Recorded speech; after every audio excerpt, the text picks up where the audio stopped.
Halo penonton setia Tita TV, saksikan terus program-program kami yang inspiratif, inovatif, dan juga seru hanya di Tita TV.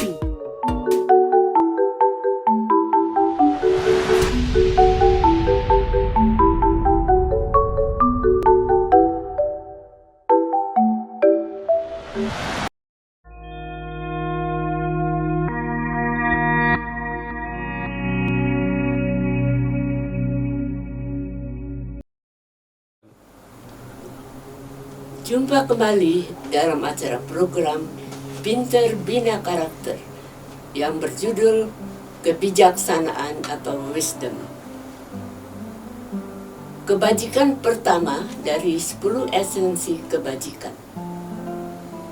Knowing yourself is the beginning of all wisdom. Demikian Aristoteles mengatakan, mengenal diri sendiri adalah awal kebijaksanaan. Saudara pendengar, kami sudah membicarakan secara garis besar ke-10 esensi kebajikan dalam 3 bagian di episode 3, 4, dan 5. Dan seperti yang sudah disebutkan sebelumnya, sekarang kami akan menguraikan satu persatu ke-10 kebajikan tersebut. Kebajikan pertama adalah masalah wisdom, yang berasal dari kata wise atau bijak. Kebijaksanaan adalah kemampuan untuk berpikir dan bertindak dengan mempergunakan pengetahuan, pengalaman, pengertian, common sense, dan pandangan hidup. Kebijaksanaan dihubungkan dengan keputusan seseorang yang tidak berpihak, yang mengandung cinta kasih, tidak memiliki kepentingan bagi diri sendiri, melainkan bagi kepentingan orang lain. Jadi, seseorang yang bijaksana memiliki penilaian yang baik atas suatu persoalan, kemampuan mengambil keputusan yang masuk akal dan mempraktekannya. Misalnya, seorang anak akan belajar bagaimana orang tuanya mengambil keputusan waktu ia bertengkar dengan saudaranya. Bila orang tua bijak, maka kelak anak ini juga akan menjadi orang tua yang bijak. Apa yang dipelajari dari orang tua dapat melekat dalam diri sang anak. Namun, seringkali ada keberpihakan orang tua kepada salah satu anak, yang istilahnya adalah anak emas. Kadang-kadang yang sulung dikorbankan karena dianggap lebih besar dibandingkan adiknya, sehingga menimbulkan rasa cemburu pada diri sang sulung terhadap adiknya. Oleh karena ini, sebagai orang tua, kita harus adil terhadap seluruh anak kita. Itu tempat latihan kebijaksanaan. Kebijaksanaan di rumah akan dibawa ke tempat lain juga, tempat kerja, tempat bersosialisasi. Mungkin ada yang bertanya, apa bedanya kebijaksanaan itu dengan pengetahuan? Kebijaksanaan itu jelas berbeda dengan pengetahuan. Pengetahuan itu hanya sekedar tahu dengan mempelajari dan mengumpulkan fakta-fakta dari suatu keadaan. Kebijaksanaan itu berbeda karena ia mampu menerapkan pengetahuan. Fakta-fakta tersebut tampak dalam mengambil keputusan yang bijak. Bagaimana kita menjadi bijak? Mungkin kita dapat belajar dari kisah di bawah ini, yaitu mengajarkan masalah kebijaksanaan. Ada seorang anak kecil yang mempunyai tabiat yang buruk. Ayahnya ingin mengajaknya untuk memperbaiki karakternya yang buruk tersebut.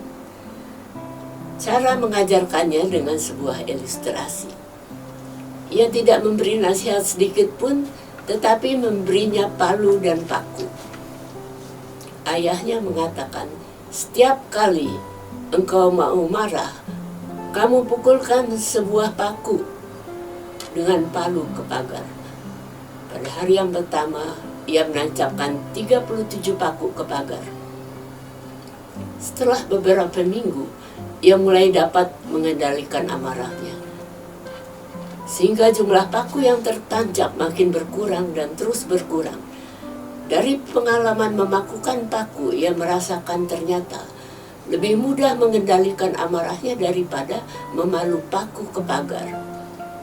Akhirnya, suatu hari tiba saatnya ia dapat mengendalikan tabiat amarahnya. Ia menceritakan hal tersebut kepada ayahnya, dan ayahnya tidak berkomentar. Ia hanya menganjurkan anaknya mencabut paku-paku yang sudah tertancap di pagar. Setelah beberapa hari, anak itu kembali ke ayahnya dan mengatakan, "Seluruh paku sudah tercabut." Ayahnya mengajak anak itu menghampiri pagar dan berkata, "Engkau telah dapat mengendalikan amarahmu, tetapi lihat lubang-lubang yang terdapat di pagar. Pagar itu menjadi rusak berlubang. Sama seperti bila Anda marah pada seseorang dan Anda berhenti marah, tetap saja Anda meninggalkan luka di hati orang tersebut. Walaupun Anda minta maaf, luka itu akan tetap ada, karena luka itu membutuhkan waktu yang lama untuk dapat sembuh total. Oleh karena itu, kita harus mengendalikan kebiasaan buruk kita. Kita harus berpikir sebelum berkata-kata dan membaca banyak kata-kata bijak agar kita berpikir sebelum bertindak. Bila kita dapat mengendalikan kebiasaan amarah kita untuk berpikir sebelum bertindak dan banyak belajar dari kata-kata bijak, maka kita pun bisa mempunyai karakter yang baik. Berikut ini 3 langkah untuk menjadi bijak, yaitu 1. Belajar dari kesalahan. Setiap manusia tidak luput dari kekurangan, namun ia dapat belajar dari kesalahan yang telah dilakukannya. Ada pepatah berkata, "Seorang buta tidak akan kehilangan tongkatnya 2 kali." Artinya, kalau seseorang mau belajar dari kesalahan yang sudah dilakukannya, dia tidak akan mengulanginya lagi. Namun, langkah untuk menjadi bijak berbeda-beda antara tiap individu. Ada yang belajarnya cepat, ada yang lambat, tergantung pada pembinaannya waktu kecil. Seseorang yang bijak akan membagikan kebijaksanaan yang dimilikinya kepada orang lain.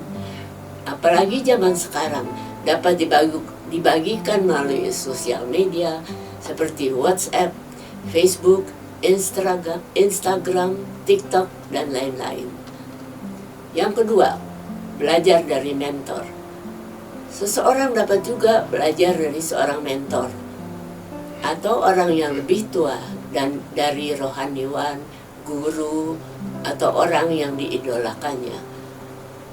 Mereka umumnya menjadi bijaksana dari pengalaman hidupnya. Istilahnya mentor itu adalah orang yang sudah makan asam garam. Ia dapat melihat keluarga yang sukses dalam membina karakter anak-anaknya. Kita akan senang kalau melihat anak yang santun, penuh kasih sayang, penuh kepedulian sebagai hasil dari mentornya, bukan? Apalagi Tuhan kita akan senang bila kita mau mengikut petunjuknya dalam firman-Nya. Yang ketiga, membeli kebijaksanaan. Mungkin saudara akan bertanya, "Loh, kok kebijaksanaan bisa dibeli?" Maksudnya adalah dengan membeli atau membaca buku, melihat video di YouTube atau di media sosial. Masalah berhasil atau tidak tergantung pada diri kita sendiri. Apakah nasihat-nasihat itu masuk dalam sanubari kita atau hanya masuk kuping kanan lagi lalu keluar melalui kuping kiri. Ini adalah pilihan kita. Saudara, mengapa kita perlu menjadi bijaksana?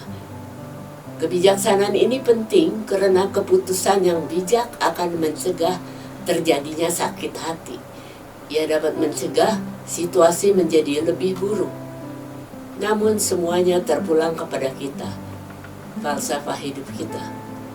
Untuk apa kita hidup? Untuk menghabiskan waktukah? Harta milik kita? Atau untuk hidup ini kita isi dengan hal-hal yang berarti, terutama yang berguna bagi orang lain, sehingga kita tidak perlu khawatir lagi mengarungi hidup ini.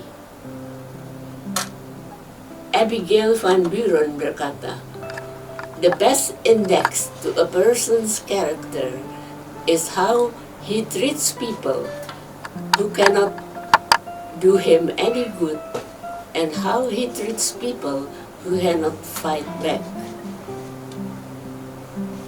Demikian Abigail Van Buren berkata, ukuran karakter seseorang adalah bagaimana caranya ia memperlakukan orang yang tidak dapat berbuat apa-apa kepadanya, dan bagaimana ia memperlakukan orang yang tidak dapat melawannya.